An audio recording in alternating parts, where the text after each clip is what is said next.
Oh my gosh, you're here!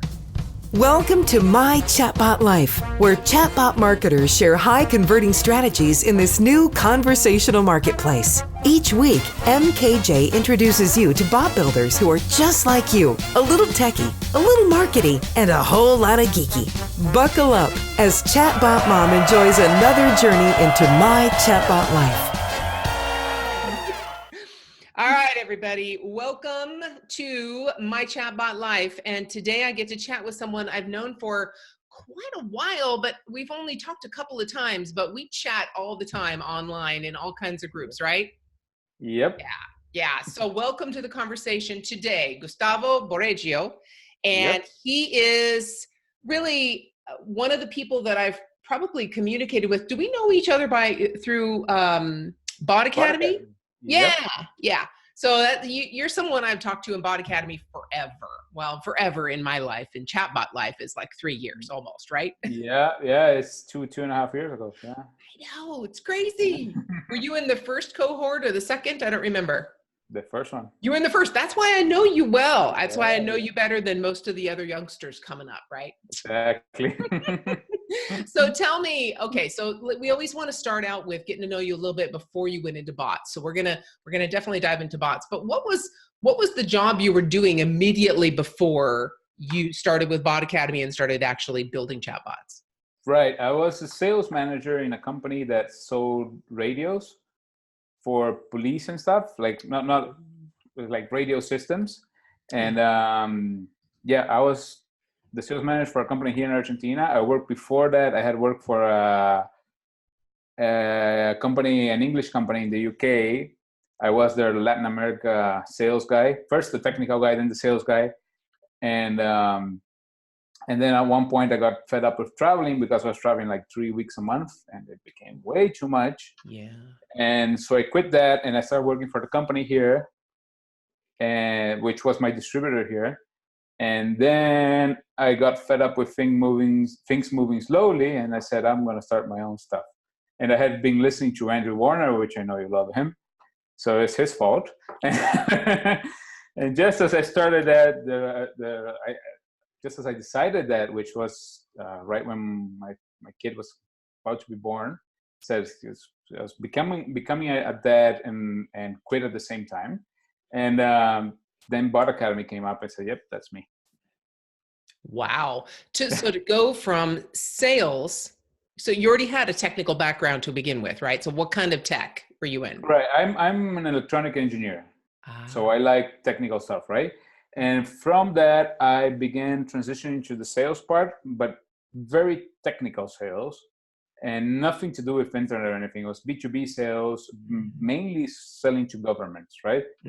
So it would be those huge projects which would take 2-3 years to set up, and you have to prepare documentation like this to participate, and then you end up fighting with the Chinese for the last cent.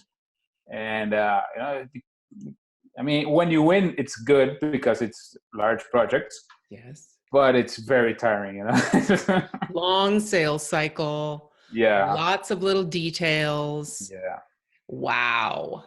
Yeah. So you were looking for your own thing. And I got to tell you, those are the two of the biggest stressors in life is having a baby and changing jobs. You didn't just change jobs. You just threw away security, whatever, obviously we know that's not secure to a certain extent, but you just threw away your job that you actually had to do every day and just dove into your own thing. Yep. So the timeline was like this. I quit my job mid-October 2016. And they asked me to stay to the end of December. And my son was born on November 30th. Right, so it's right in the middle. And then on January 1st, I started on my own with not so much idea of what I was going to do. I just thought I must be able to do something, right?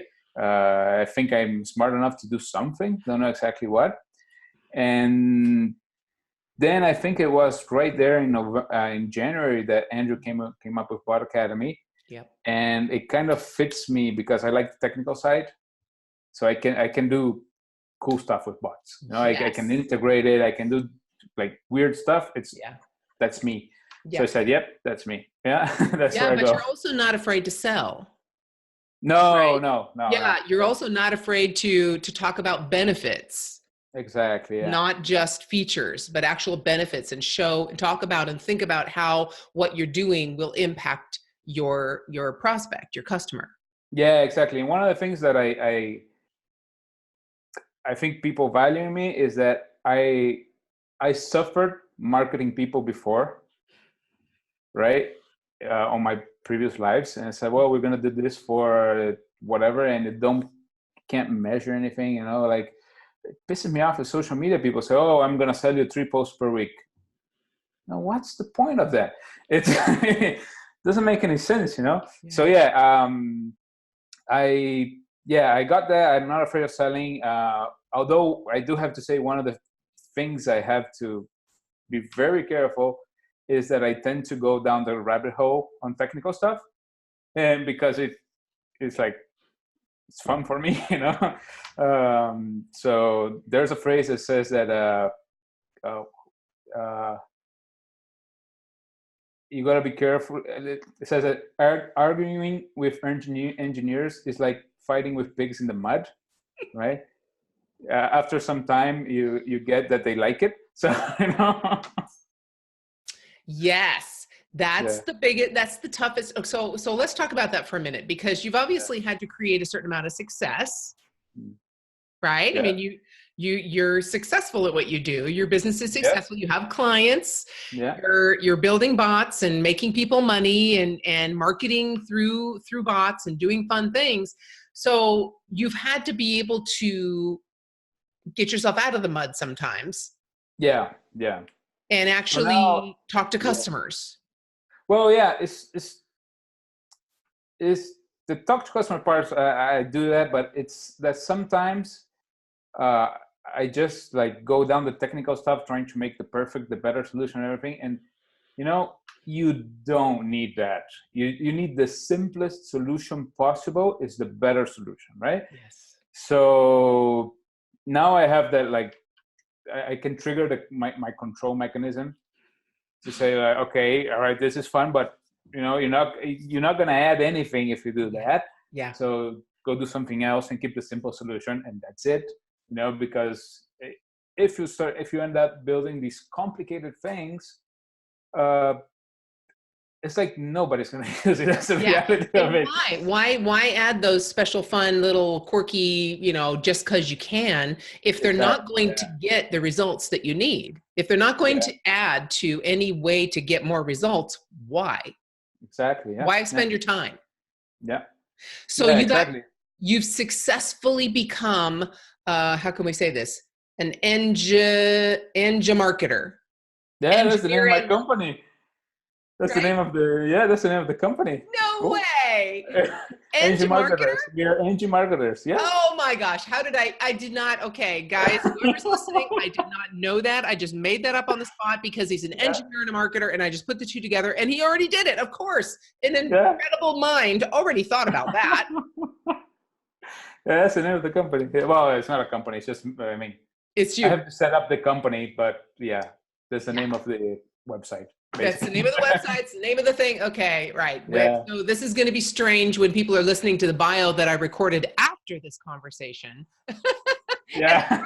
In there, they're going to go, duh, Mary, you already said that. I'm like, well, yeah, but I recorded it after we chatted. So just chill. Good point. Yeah. But I mean, you gotta, it's like, the thing with bots is that you can do absolutely anything with them, right? And our jobs, I think the most important part of our jobs is not to do everything with them, right? It's to say, nope, not this, not this, not this, we'll do this, right? That's what we are paid for, I think. But that's really hard. So there's a couple of things that I see, and it sounds like you agree with me, that I see that stop people from really creating success. And the couple of things are either they overdo, like you were talking about, they're perfectionists. They've got to know all the tech and be able to make sure a new Zapier integrations happened, so I've got to figure that out before I can build a bot, right? That's not true. So it's either that or they get hung up on the sales. Who do I talk to? How can I do it? Can't I just send out a whole bunch of emails to people and people will hire me? Do I have to actually talk to people? Why do I need to go into groups and answer people's questions and give value? Why do I need to come up with a lead magnet showing what I can do and why it's valuable to people? Why do I have to do that? Why can't I just go onto LinkedIn and just message people, spam, like use Sales Navigator and just send out a bunch of broadcasts and then somebody will hire me. It's like, no, you don't. That's not how you build relationships with people who not at all. pay you. I do training in Spanish, and I have a lot of professionals that take my training, and one of the questions that they ask me the most is what kind of campaign is working to sell chatbots. My honest answer is I've never been able to sell a chatbot through ads. You got to go sit with the person, understand their business, and understand what their current pain is. Overused word right now. I like to think more of like bottleneck. Like, why are you not? It's like, what is your bottleneck right now? Why are you not doing more? Right? And so, well, because I got this, this messed up. Okay, let's see if a bot can help there. Yeah. And but I haven't sold. For training, for courses, it works. Of course. But for bot design, for service, I haven't sold anything. Well, and typically we're not, unless you're charging $500 or less. Yeah. And it's a templatized service. Yeah, and I did that, and it's the worst idea. It's terrible, isn't it? So why would you want to do that? So if this is a customized service, and even my webinar chatbot, okay, I have this webinar chatbot, and it is templatized. It is productized. We have it just stamped onto each of our clients, and then we customize it. But I don't have to build a custom solution every single time. Even that, I have to talk to people. Exactly. And make sure I answer their questions. They ask me questions, make sure it's the right kind of company, make sure it's the right kind of business, make sure it's something I'm interested in, they're interested. It's still a relationship. Totally. Yeah. And I mean, again, the webinar chatbot can do a million things, but for each customer, you have to pick one or two and do those for them, We have very simple. It's very, very simple. The goal is getting people to the webinar. Yeah. That's it. Yeah. But I mean, there are different stages. There are different, some have to build an audience. Others already have an audience. Others have to convert more. So your bot does everything, but you got to start with one, or else why are you going to optimize conversions if you have 3 people listening to you? Yes. Doesn't make sense, That's right. So, yes. And even with that, though, to be honest, I've got it so specific and so niched that I have a questionnaire and kind of an application that if this is a brand new webinar, we're not going to serve you. If you're a brand new in business and have no systems in place, you don't have a VA, just you, we're probably not going to be able to serve you. If your product price is less than $500, typically that won't justify hiring us, right? We have to sell almost too many in order for us to actually spend our time building this for you. So there are some key factors. It's got to be already converting. You have to at least be a certain level of business that has a certain level of a team, or at least help, because you're making a certain amount of money. So all those things, I don't accept people that don't fit that mold, because I know I can get immediate results for that person. Exactly. Yeah. I don't have to worry about it, right? Yeah. I don't have to worry about if their slide deck is good or if their offer page is good that has nothing to do with it. All that stuff's been dialed out already. I just send people there and blow it up with rocket fuel. And then it's great. They love me. I love them. Everybody's happy, and it works. Yeah, definitely. Yeah. But even that, I still have to build a relationship. No, totally. Because you have to understand their the person on the other side. And as you say, you've niched down really well, and it's I mean, that's an extremely good idea, you know. Everybody else, no, I do this and that's it. Yes, and it's scary for a lot of people because they really want to just hit everybody. Well, they don't want to exclude any possible clients. And I'll tell you, it's really, really worked for me. And just stay head down doing that. I mean, we do other bots, but that is for webinars. That's it. Yeah, that's all we're doing. Nothing else. I'm not going to help with anything else. But wow, so thinking about that now, go back to your sales and engineering and technical sales, and then going into chatbots. And especially starting your own business, what was the biggest mindset shift you had to make to do that, to feel successful and to actually be successful with building this business in this chatbot agency, because you do this for clients? Yep. What's the biggest mindset shift you had to make? One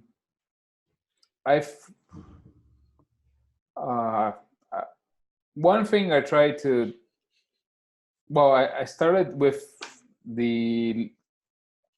trying to do the low end things to get customers, right? And I realized that does not, I mean, it's just a headache, you know. It's someone that you get a customer for whatever, you do a lot of effort to keep them on and to make it work, and they won't value it, right? Yes. So now I've changed. I mean, recently, a few months back, I said, well, okay, these people, I'm actually firing clients that I have, right? So no, sorry, no, not interested anymore. I give them the bot, keep everything, whatever you want. Just go away. Just go away, exactly. Exactly. And and focusing more on people on clients where I can actually show what I can do and be valued, right?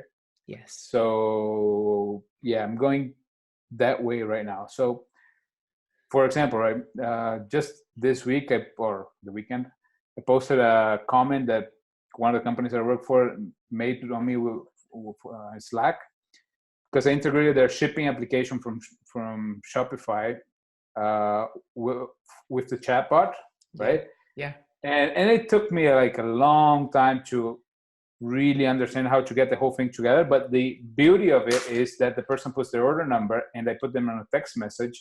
Your order status is, I don't know, in transit, and the expected delivery date is this date. Mm-hmm. Like that simple. It took me a lot of things on the back, but and I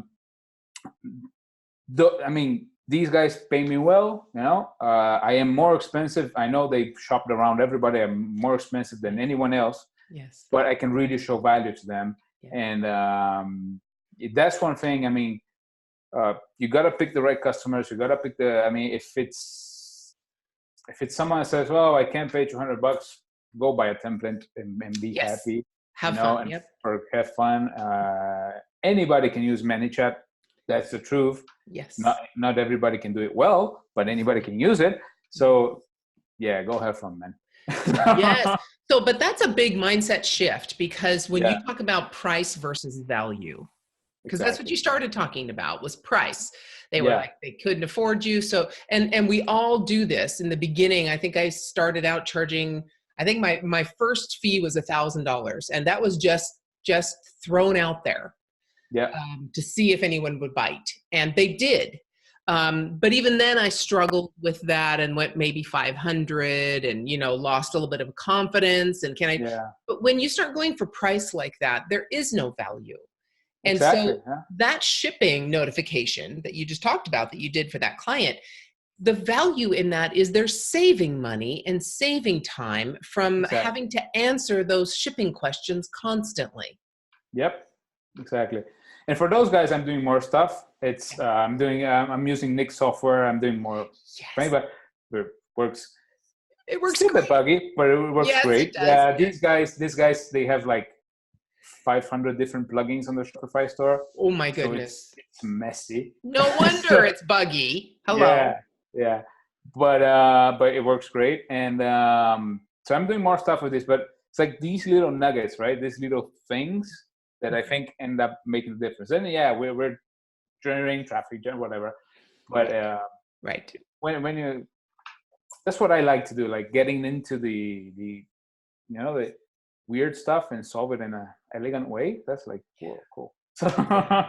Yeah. So how long did it take you, would you say, to change that mindset from price and now start getting rid of some of those clients and really valuing your the service you provide? It took me probably a year going through the mud, let's say, until I said, okay, I got to stop this because this is going nowhere. And I even changed my market. I stopped looking for people in Latin America, to be honest. I mean, yes, it's, I mean, each country in Latin America is more messed up than the other. And here in Argentina in particular, people don't value marketing in general, right? They see it more as an expense than anything. So I said, well, stop here. Why am I fighting? Yeah, exactly. And you got to start. You got to. Oh, I see. Medium companies, nice medium companies. That the CEO has a community manager that publishes 5 posts per week with absolutely random stuff, and the CEO handles the ads with just anything, literally, right? They don't even know the business manager. They just go for the boost post on the Facebook page. Yeah, from the page. Right? Yeah, I had one of those that I'm finding right now, which was a escape room. Oh, yeah. Little escape, right? Yeah. And I went after those guys. I sent the email. I sent messages. I literally went after them. They have a Facebook page with 140,000 followers. So I went after them. And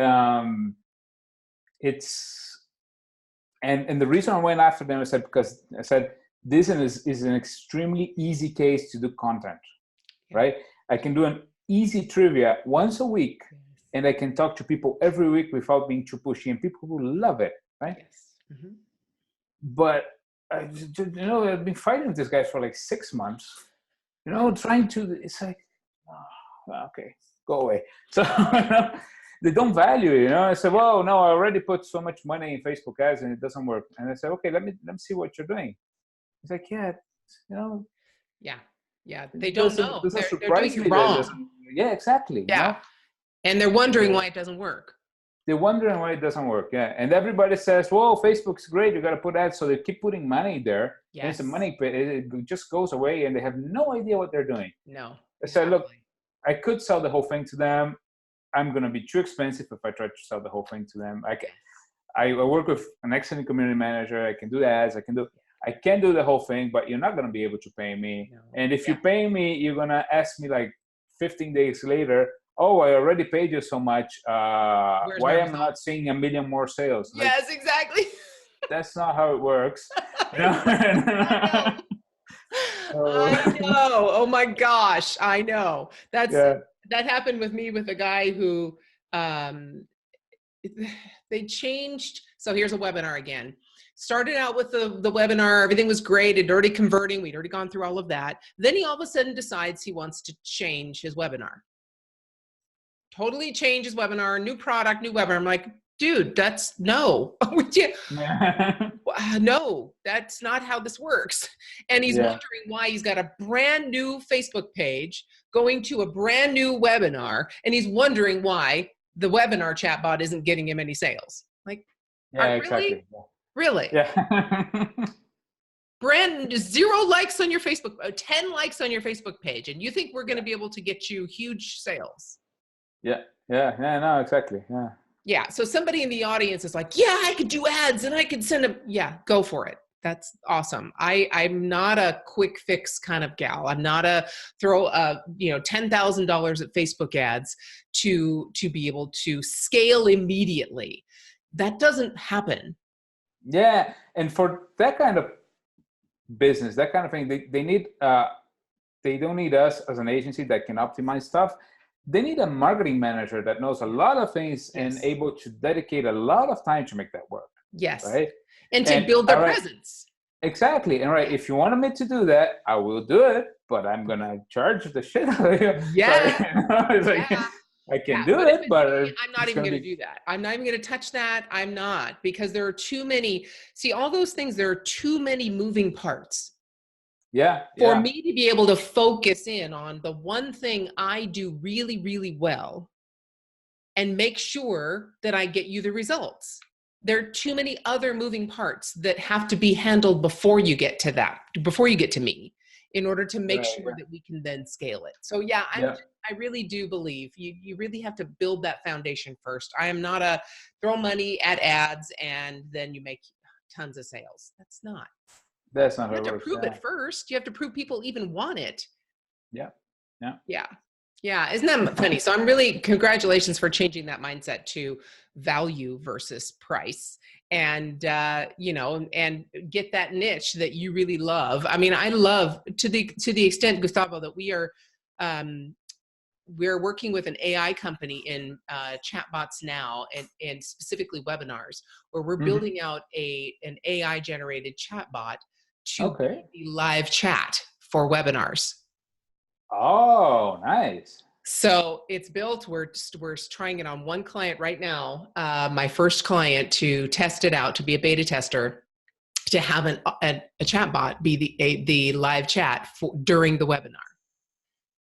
Cool. Isn't that great? It's going to be so much fun. So, I mean, we want to talk about niching to webinars. That's it. That we do everything webinars. Yeah. Except your email. I'm not going to write your emails for webinars. Sorry. I just don't. Yeah. Nope. Give me a chatbot any day, right? Exactly. Yeah. So it sounds like you're having a lot of fun building chatbots, right? Yeah. Actually, yeah. What's I the just most bought fun? Why is it fun for you to build chatbots? What's the fun part about it? I just love to see it done, and like, hey, look, it does this and gets this results, and see how like the whole thing works. It's like, look at this person, they opted in like whatever time ago, and they did this, and whew, there's Look money, what they right? did. Yes. Yeah, and I do like the little gold nuggets, like that one that I told you with the customer support thing, which is it's a little thing, right? For the user, it's like, well, yeah, how can you know? It's the easiest thing for you to tell me when my order is going to get here, right? Right. It's not. On the back end, you have a lot of things going on for that little text message saying your package is arriving tomorrow or whatever, right? Yes. So those little things, it's just for me, hey, I know how clever it is on the back end. And those of us who understand that, we can totally geek out about it and go, yeah, exactly. You're a god. How could you do that? You are like a chatbot god. It takes like we are 2.5 years being into this to be able to do it. Yeah. But actually, when you look at it, it ends up being, the best solutions are the simple solutions. Yes. It ends up being quite simple, but you got to get there to have like clarity of mind to be able to make it simple, right? Yes. And those are the things that I like. I like to see like the finished product and to see, what we can get from it. One thing I do have, it's a challenge for me right now. It's being difficult to get my head around and do it properly, is measuring everything, right? Yes. So I've done it with Google Sheets. I'm done it with the other thing from Google, I forgot the name, Data Studio. Oh yeah. Mm-hmm. I'm playing on it, but it's something I'm working on. Yes. to make, I can pull data from anywhere, right? And I can put it in a database, can put it in a Google Sheet, whatever you want. But visualizing it so it makes sense and it's easy to understand, and like anyone can take a look at it and say, oh, look, here it is, funnel or whatever. Mm-hmm. That is the part that's costing me the most. That's my challenge right now, let's say, is getting my head around that and getting a decent solution. And making it automated. No, I'm with you. I'm with you all the way. So we still we still struggle with that because there are so many different pieces of software we have to connect. And you know, this client uses ConvertKit, and that client uses ActiveCampaign, and this client does all their sales in ClickFunnels or Stripe or so. So we have to find the place in order to monetize it, in order to show the monetary result, the value. Done, and show we are paying for ourselves, you know, giving a 3x. One of our clients has a 6x return on their investment, which is, wow, that's fantastic. But the only way we can tell that client that she has a 6x return is because we manually go through her sales spreadsheet and match those people with ManyChat.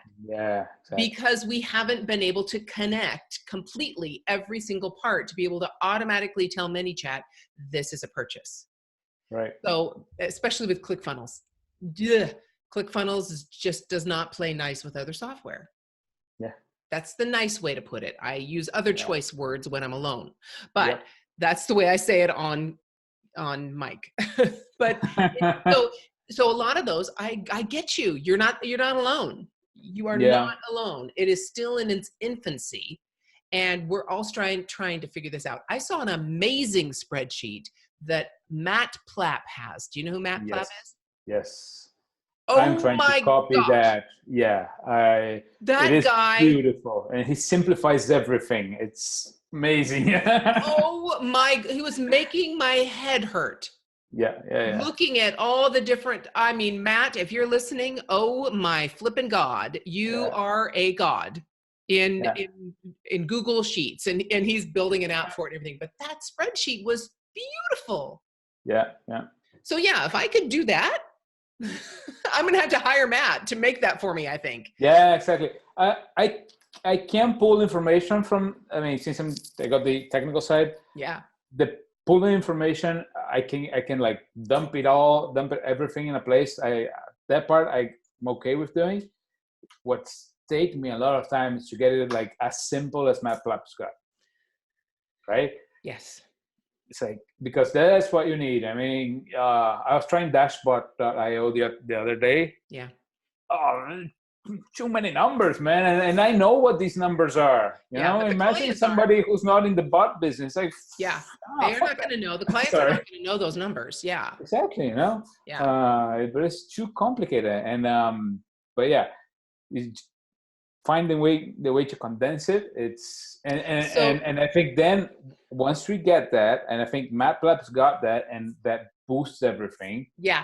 Because it makes it simple.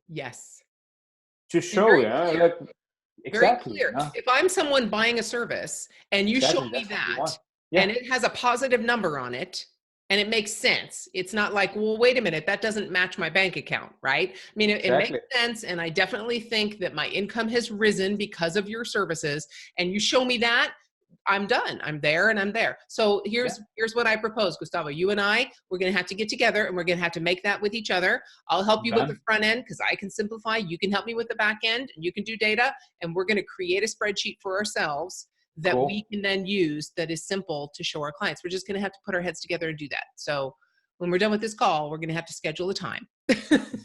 Perfect. Because that's crazy amazing. And I just saw that. I just talked to him, I think maybe 2 weeks ago. And then I had other things going on. So I've been having that in the back of my mind going, oh my goodness, I have to make that. And so, hey, we're going to just do it. How's that? No, I think if you have that, it kind of sells by itself, whatever you're selling. You don't have to do any effort. I mean, it just sells by itself, because it's like, give me $1, I give you $2. Give me that's simple. So, and we can show it. And if somebody's like, okay, wait a minute, how did you come up with those? Are just play numbers. But you can go back into the spreadsheet and show, here's where it came from. Here's where they started. Here's what they ended up. Here's how much money they spent. Here's how much money they got. Right? Here's how many clicks to the website that translated into an order value of blah, blah, blah. Right? When I was looking at my Stripe the other day, it was actually this morning, and I had to change an invoice for a client. And I went in there and looked at it, and it showed me the lifetime value of my customers. I'm just like, wow, I like that number. I really like that number. Can we do more of that number? Yeah. I mean, and that anytime you show that, anytime you show that kind of number, it can only make you happy, right? It can only be good. Yeah. All right. So we've got a deal. I don't know if I just twisted your arm to do that, but I think you and I have to spend some time together. Yep. Done. Yeah. All right. So now that we know you are amazing at data, we know you are amazing at building out bots, but also that you know you need to be simple and produce the value that you know you can produce for clients. Let's project ourselves way into the future, and we are much later in your life. You're even older than I am, which is getting up there. 5 years from now. That's it. Yeah. Right. So no, way later in your life, and you were just have done with all of your wonderful things, and you're sitting back and enjoying looking back at your life and all the amazing things you've accomplished and the amazing people in your life. And someone is going to write your memoirs, your life's journey. What would the title of that book be? Right. So you made me think about this, which is difficult. I know. And I came up with the Fixer-Upper Dad. There you go. How's that? The Fixer-Upper Dad. Okay, tell me why that's the title of your book.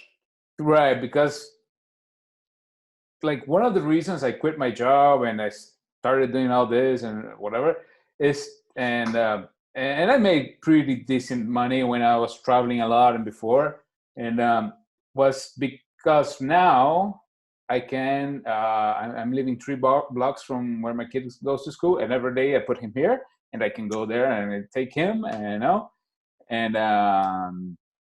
I normally work in the mornings till 10:30 more or less when he wakes up, and I go play Legos in the morning, right?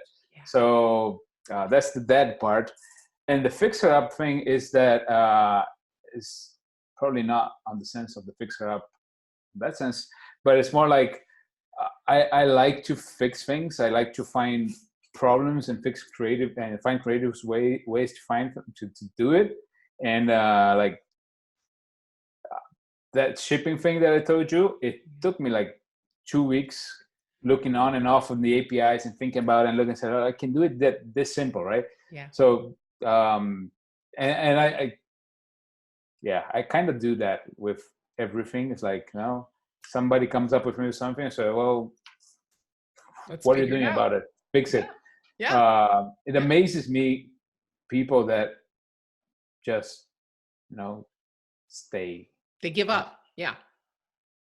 Yeah. I don't know. I mean, I don't know if we're crazy or if we have a vision or what the hell happens, right? But I know. I think whatever we got a mindset that whatever we wanna do, I think we believe it's possible. Yeah. Yeah. And that we can do something to get there, right? Yes. Even if it sounds crazy.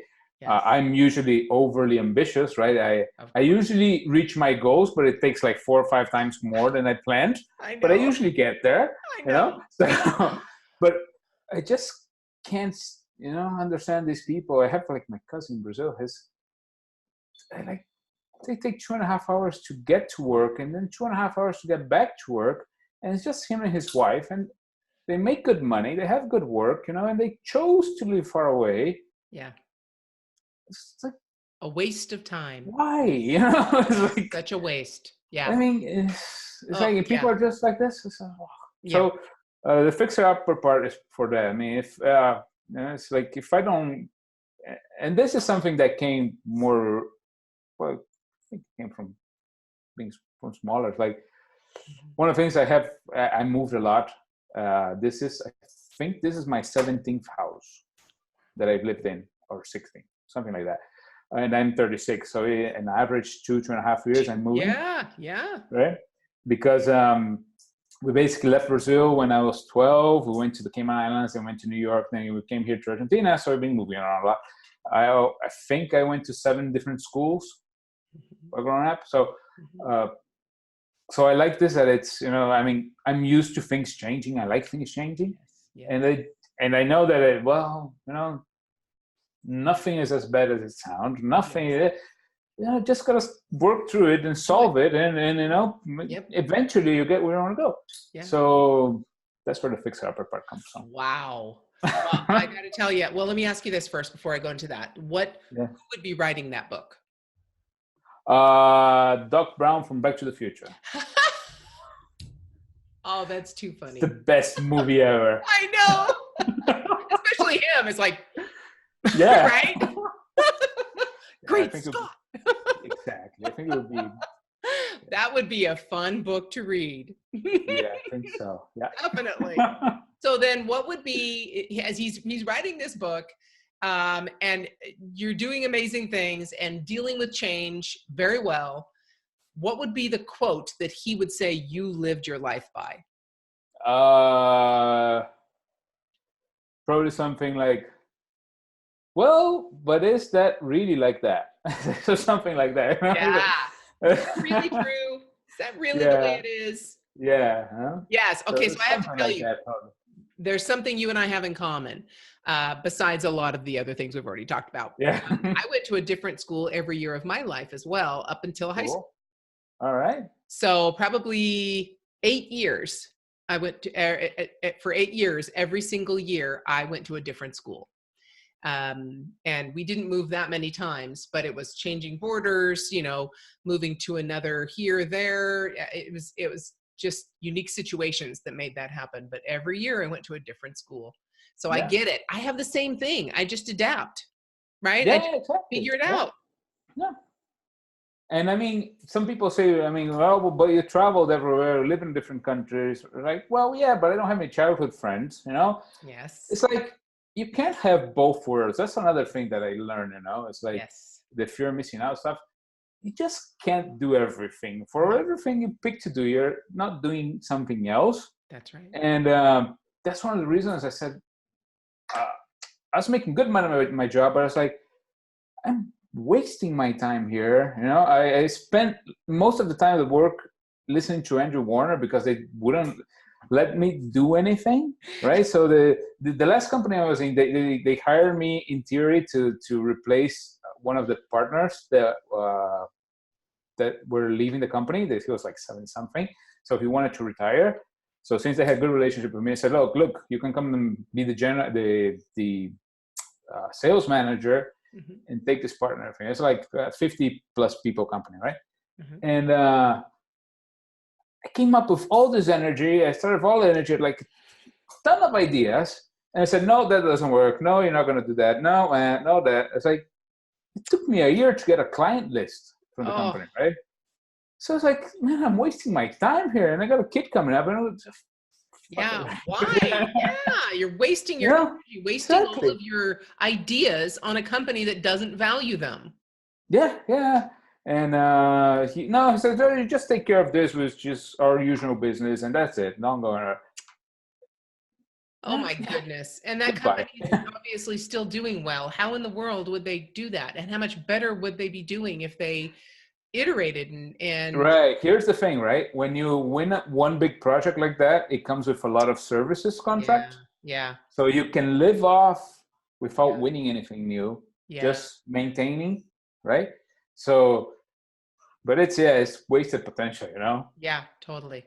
Imagine the business they could be.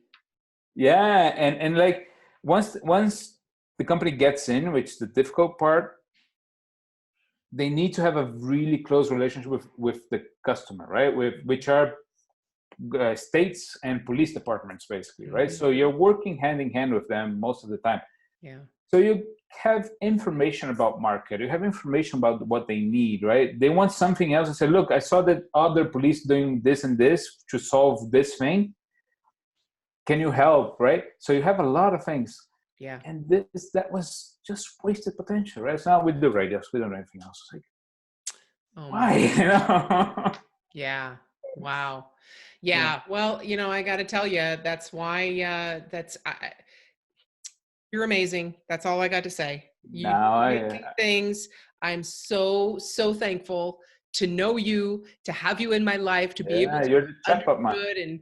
and to, you know, to connect with you over this time. I am so thankful. So thank you for spending this time. Thank you for sharing.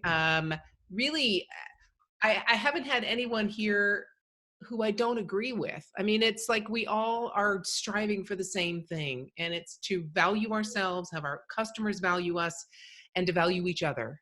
And exactly, yeah. Thank you for doing that, and so well. No, thank you, Mary. Thank you for having me. Thank you for inviting me. And I mean, we knocked it off great with Bot Academy. If anybody here did not take it yet, highly recommend it. Hello. It is still to today. It's my go-to group when I have like something more complicated. I go to a Facebook group, and so and the relationships are made there. It has made my company what it is. You know, for you and Stephen Bradeen and Nick Julia and Kelly Garrett. I mean, we all, it's made my company what it is, and made me who I am, to be able to know all of you. And I'm just so, if you're not in Bot Academy and you want to learn how to go build bots, man, oh man, there's the way you can go. Yeah. And I'll see you in September, because I just bought the tickets to Austin yesterday. I know. Yeah. Yes, we will be there. And oh my goodness, yes, it's going to be so much fun again. Yeah. It's good. It's nice to go to the US at least once a year. So yes, that's going to be it's going to be a blast. If you're not going to be at the Conversations Conference in Austin, you will be missing out. So see, you'll have another one for 2019. Woo-hoo! Exactly. Yeah, this is outdated. Thanks for listening to the My Chatbot Life podcast. To watch this video chat, visit mychatbotlife.com and get all the rocket boosters you need for your own chatbot success.